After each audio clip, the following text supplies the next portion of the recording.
સુરતના ડુમ્મસ ખાતે સુલતાનાબાદમાં આવેલા રીવા વ્યસન મુક્તિ અને રિહેબ સેન્ટરમાં નશા મુક્તિ માટે આવેલા પોલીસ ઇન્સ્પેક્ટરના ભાઈને દવા લેવા માટે ક્રૂરતાપૂર્વક માર મારી ઘાતકી હત્યા કરી દેનારા બે કાઉન્સિલરો, ડ્રાઈવર અને વોર્ડ બોયની ડુમ્મસ પોલીસે ધરપકડ કરી છે।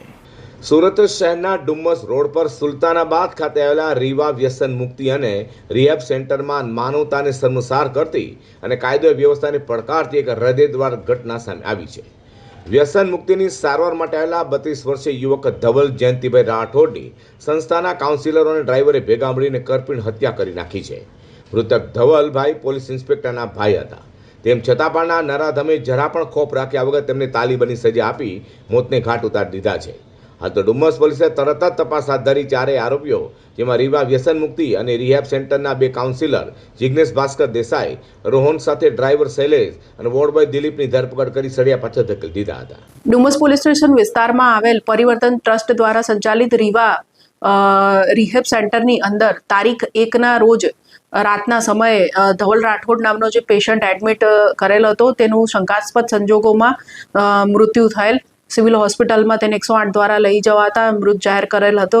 તે સંબંધે ગત રોજ મરણ જનાર પેશન્ટના જે ફેમિલી છે તેમના દ્વારા ફરિયાદ આપવામાં આવેલ છે અને પોલીસ દ્વારા જે પણ તપાસ આ મુદ્દે કરવામાં આવેલ હતી તેના આધારે ગતરોજ જે ફરિયાદ દાખલ કરવામાં આવેલ છે તેમાં વિગત એવી છે કે સદર પેશન્ટને જે છે એને રિહેબ સેન્ટરમાં તેના પરિવાર દ્વારા ભરતી કરવામાં આવેલ હતો તારીખ 28ના રોજ।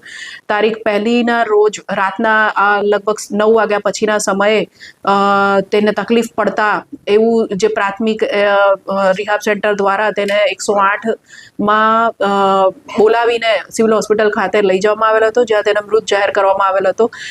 પોસ્ટમોર્ટમ જે કરવામાં આવ્યું, ફોરેન્સિક પોસ્ટમોર્ટમ, એની અંદર ઈજાના નિશાનો મળી આવ્યા, જેથી પોલીસે આ જે મેટર છે એને સિરિયસ ગણીને તાત્કાલિક ઇન્વેસ્ટિગેશન ચાલુ કરેલ હતું અને ગત રોજ પોલીસ દ્વારા આ મુદ્દે FIR નોંધવામાં આવી છે અને આગળનું કુલ 4 ઇસમોને આ બાબતે અરેસ્ટ કરવામાં આવેલ છે। જે પ્રાથમિક તપાસમાં જણાઈ આવ્યું કે આ જે ઇસમ છે જે ચલવે છે આ રિહેબ સેન્ટરની અંદર કામ કરતા બે કાઉન્સિલરો, વોર્ડ બોય તથા ડ્રાઈવર દ્વારા દવા નહીં લેવાના મુદ્દે આ સદર પેશન્ટ ધવલભાઈ રાઠોડને મારવામાં આવેલ હતો, જેના કારણે સદર પેશન્ટનું મૃત્યુ નિપજેલ છે, જેથી પોલીસ દ્વારા અત્યારે કાયદેસરની વધુ કાર્યવાહી અને તપાસ આગળ ધરવામાં આવેલ છે। આમાં જોઈએ તો જિગ્નેશ દેસાઈ, રોહન સંઘાણી, શૈલેષ વાઘેલા અને દિલીપ જોશી જે 4 કાઉન્સિલર, વોર્ડ બોય તથા ડ્રાઈવર તરીકે રીવા રિહેબ સેન્ટરમાં ફરજ બજાવે છે, તેઓ દ્વારા પેશન્ટને મારવામાં આવેલ હતો। હજુ પોલીસ દ્વારા આરોપીઓને કોર્ટમાં રજૂ કરીને રિમાન્ડ મેળવવાની કાર્યવાહી કરવામાં આવી રહી છે। ડુમ્મસ પોલીસે આ મામલે ફરિયાદના આધારે આરોપી જિગ્નેશ ભાસ્કર દેસાઈ, રોહન, શૈલેષ અને દિલીપ વિરુદ્ધ હત્યાનો ગુનો નોંધી તમામની ધરપકડ કરી છે।